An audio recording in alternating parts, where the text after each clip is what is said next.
Assalamualaikum warahmatullahi wabarakatuh. Perkenalkan, nama saya Vidya Kristiwati dari Pendidikan Kimia 18B dengan NIM 43014181052. Di sini saya akan melakukan praktik mengajar yang mana sebelumnya sudah saya siapkan LKPD dan RPP beserta instrumen-instrumen penunjangnya. Oke, langsung saja, selamat menyaksikan. Assalamualaikum warahmatullahi wabarakatuh. Selamat pagi anak-anak. Selamat pagi, Bu. Ya. Untuk memulai pembelajaran kali ini, tolong untuk ketua kelas untuk membantu Ibu memimpin berdoa. Baik, Bu. Sebelum kita mengawali pembelajaran pada pagi hari ini, baiknya kita berdoa menurut agama dan kepercayaan masing-masing. Berdoa mulai.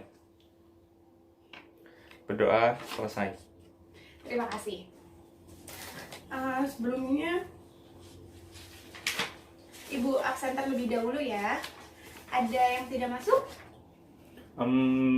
Nihil, Bu. Ya, terima kasih.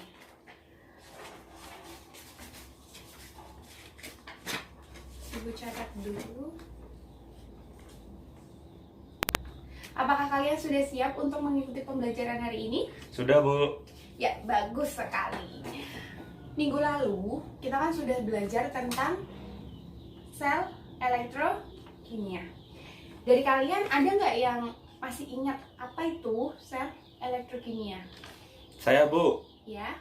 Sel elektrokimia adalah suatu alat yang mampu menghasilkan energi listrik dari reaksi kimia atau menggunakan energi listrik untuk menjalankan reaksi kimia. Ya, bagus sekali. Makasih, Bu. Ya, kalian pasti belajar semalam ya untuk mempersiapkan pelajaran pagi ini. Oke, Ibu akan menayangkan PowerPoint. Sebentar ya. Oh ya, sudah tampil ya. Oke, pelajaran pagi ini kita akan belajar tentang korosi.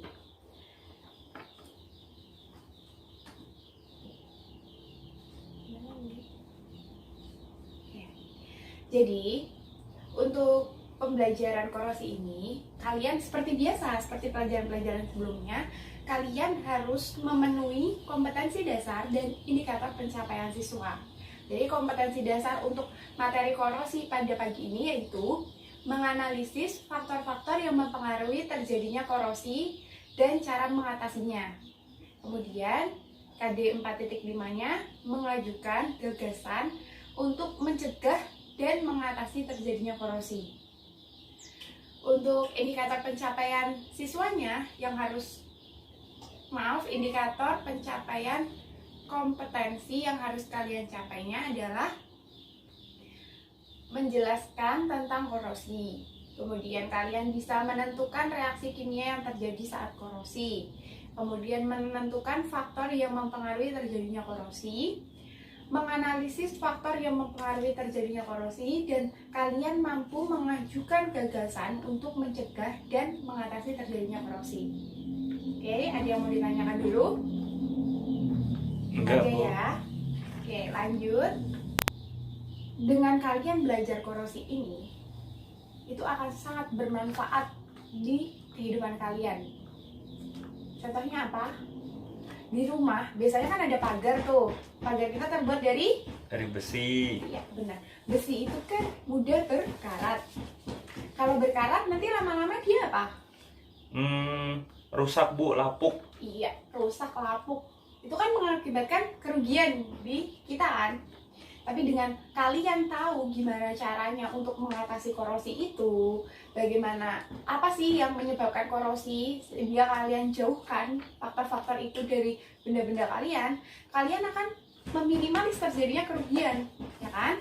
Jadi, kalian yang sungguh-sungguh ya belajar korosi ini biar bisa diterapkan di kehidupan kalian. Iya, Bu. Oke. Lanjut, ini ada gambar rantai dan paku ya. Jadi paku dan rantai merupakan contoh dari benda-benda yang terbuat dari besi. Benda ini mudah sekali berkarat, ya kan? Kalian juga tahu kan kalau paku dan rantai itu mudah berkarat.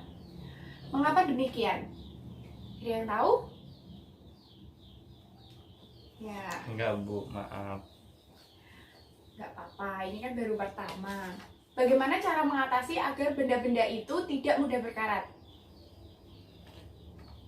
Saya Bu, Rohman tahu Ya, gimana Rahman? cara mengatasi perkaratan itu dengan pengecetan atau dengan pelumasan Bu.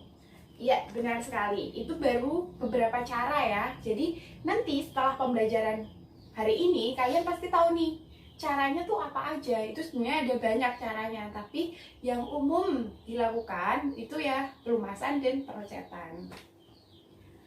Selanjutnya, ini yang kedua itu ada gambar peralon besi dan air yang berwarna kuning.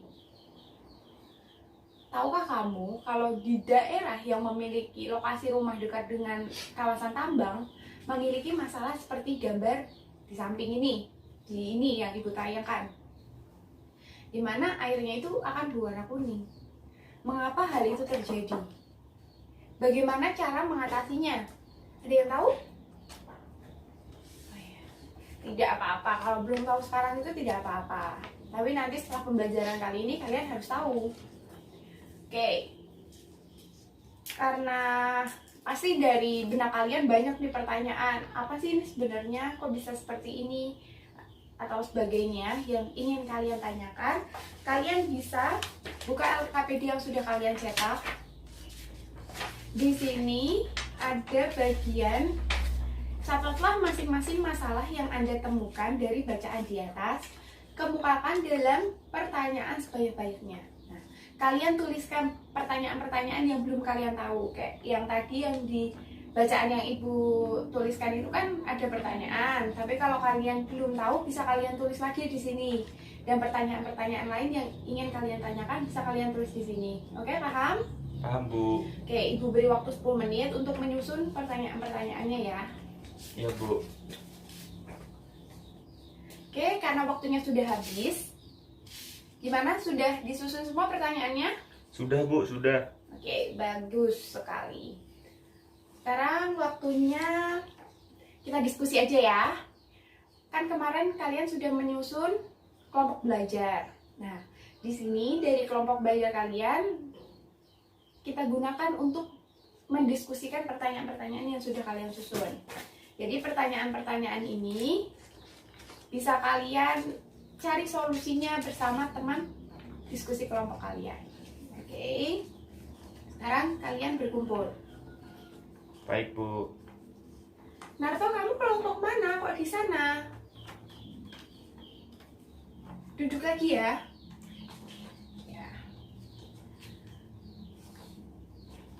Oke, diskusinya nanti semua kalian rekap dulu soal-soalnya. Habis itu kalian diskusikan pemecahan masalahnya, oke? Ibu beri waktu 10 menit aja ya. Bisa lah, kalian kan berbanyak.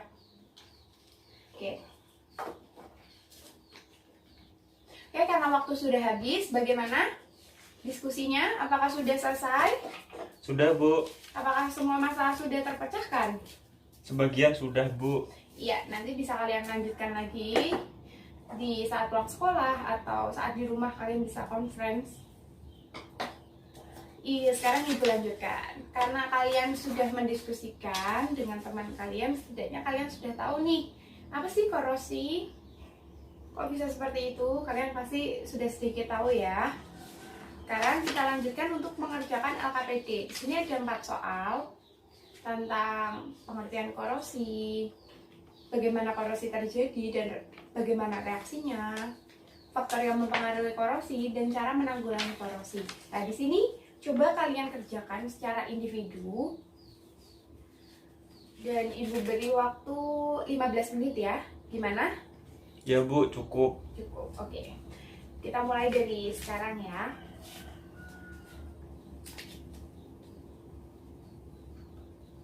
Ratna, kok kamu lihat-lihat punya temannya? Ayo kerjakan sendiri.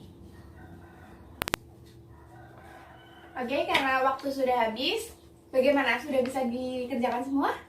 Sudah Bu. Ya, bagus sekali.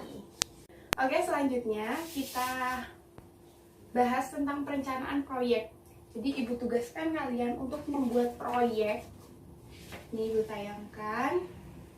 Yang mana tujuannya itu agar kalian mengetahui cara mengatasi korosi dan faktor yang mempengaruhi korosi. Di bagian LKPD itu ada mendesain perencanaan proyek. Ibu sudah menyusunkan judulnya, yaitu menentukan cara menanggulangi korosi dengan titik-titik. Itu bisa kalian jawab pada faktor yang mempengaruhi korosi berupa titik-titik. Kan kalian sudah tahu ya cara penanggulangi korosinya itu apa aja dan faktor yang mempengaruhinya itu apa aja. Dan sebelum kalian melaksanakan proyek ini, ada beberapa hal yang perlu kalian lakukan.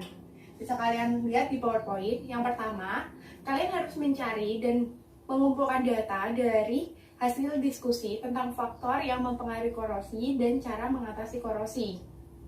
Kemudian, kalian merancang proyek yang akan kalian lakukan di LKPD. Jadi untuk mencari dan mengumpulkan data ini, kalian bisa lihat di buku teks kalian, atau kalian bisa lihat di internet dari praktikum-praktikum sebelumnya. Kemudian untuk merancangnya bisa dilihat di sini. Ini nanti alat bahannya kalian cari sendiri. Kemudian rancangan proyeknya bisa kalian gambarkan dan kalian tulis keterangannya di sini. Jadi setiap anak memiliki LKPD sendiri dengan rancangan yang sama sebenarnya. Satu kelompok itu sama, tapi setiap anak memegang. Oke, paham?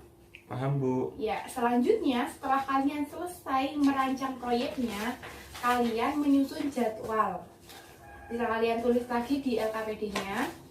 Jadi di penyusunan jadwal ini ada rincian kegiatan, alat bahan yang diperlukan, biaya, waktu pelaksanaan, dan PJ-nya. Jadi nanti misal rincian kegiatannya kalian mencari sampel. Nah, alat dan bahannya perlu apa aja? Biaya mencari sampel berapa? Waktu pelaksanaannya kapan? Dan yang memimpin, yang bertanggung jawab di kegiatan mencari sampel itu siapa? Seperti itu ya? Ya, Bu. Oke. Untuk mendiskusikan proyek kalian dan menyusun jadwalnya, Ibu beri waktu 30 menit, apakah cukup? Cukup, Bu. Ya. Oke, kita mulai dari sekarang ya, 30 menit dari sekarang.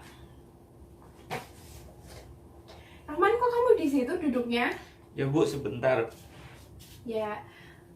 Ayo jangan gaduh. Diskusi satu kelompok ya. Nah, kok kamu jalan-jalan? Ayo. Iya, Bu, Duduk. maaf, Bu. Oke, karena waktu sudah 30 menit, apakah diskusinya sudah selesai? Sudah, Bu. Apakah sudah selesai semua? Belum. Sebagian udah, Bu. Ya, itu bisa kalian lanjutkan lagi setelah pulang sekolah ya. Jadi, benar-benar didiskusikan. Minggu depan, kalian sudah membawa proyeknya, oke?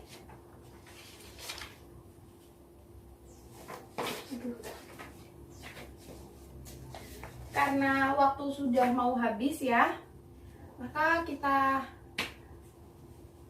lanjutkan dengan membuat kesimpulan. Oke, siapa yang akan membantu Ibu? Pasti semua akan membantu kan? Yang pertama, jadi ada poin-poin penting pada pembelajaran kali ini. Yang pertama, korosi.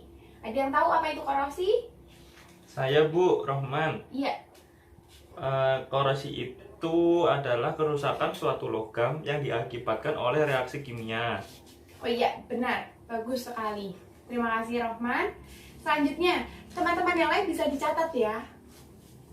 Selanjutnya, faktor yang mempengaruhi terjadinya korosi itu apa aja? Ada yang tahu? Saya, Bu, Narto. Faktor yang mempengaruhi terjadinya korosi itu ada kelembapan udara, larutan asam, larutan garam, dan juga oksigen, Bu. Bagus, Narto. Teman-teman bisa dicatat ya. Selanjutnya, yang terakhir, bagaimana cara menanggulangi terjadinya korosi? Saya, Bu, Rohim. Iya, Rohim. Cara mengatasi terjadinya korosi itu tadi dengan pelapisan, yaitu Iya. pengecatan atau pelumasan. Ya, bagus sekali. Tapi itu masih ada lagi ya cara-caranya. Oke, Ibu tambahkan. Jadi kalian bisa lihat di tayangan yang Ibu tampilkan. Untuk faktor yang mempengaruhi terjadinya korosi itu ada 5, yaitu kelembapan udara, adanya oksigen, adanya larutan garam atau larutan asam, kemudian lapisan permukaan logam yang tidak rata, dan juga ada keberadaan zat pengotor. Kemudian untuk cara mencegah korosi sendiri itu sebenarnya dikelompokkan menjadi 3, yaitu ada mengontrol atmosfer, yang mana kan kalau di sini itu kan oksigen ya, di keliling kita kan banyaknya oksigen H2O. Nah, itu kan jadi salah satu faktor yang mempengaruhi korosi. Lah, kita kontrol nih biar besi-besi itu, logam-logam itu tidak berkarat, maka oksigen ini harus kita ganti. Kemudian mencegah logam bersinggungan dengan oksigen. Kemudian ada pelindungan katodik, yang mana yang dimaksud yaitu pelapisan logam dengan logam lain yang memiliki potensial lebih rendah. Selanjutnya, untuk yang mencegah logam bersinggungan dengan oksigen itu ada pengecatan permukaan logam seperti tadi yang dikatakan Rohim, pemberian pelumas, terus ada lagi pemberian lapisan plastik. Jadi nanti oksigennya terhalang oleh plastik.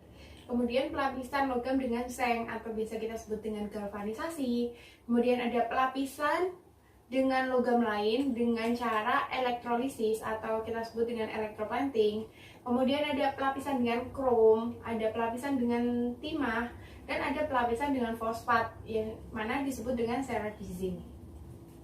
Untuk kejelasan lebih lanjut tentang mencegah logam bersinggungan dengan oksigen ini bisa kalian cari di buku teks kalian ya. Jadi kalau kalian masih bingung galvanisasi itu apa sih, electroplating itu apa sih, kalian bisa cari di buku teks kalian. Selanjutnya, karena semua poin-poin pentingnya sudah kalian sudah tahu dan Ibu sudah menyampaikan, maka kita tutup saja untuk pembelajaran hari ini. Jangan lupa minggu depan proyeknya harus sudah jadi, ya kan? Dan kalian mempersiapkan untuk presentasi minggu depan, oke? Untuk bagian monitoring itu bisa kalian checklist setelah kalian selesai melakukan proyek, oke? Karena pembelajaran kali ini berjalan dengan lancar, tolong ketua kelas untuk memimpin teman-temannya untuk berdoa mengakhiri pembelajaran. Baik Bu, sebelum kita mengakhiri pembelajaran pada siang hari ini, baiknya kita berdoa menurut agama dan kepercayaan masing-masing. Berdoa mulai. Berdoa selesai. Ya, terima kasih. Selamat siang, selamat beraktivitas.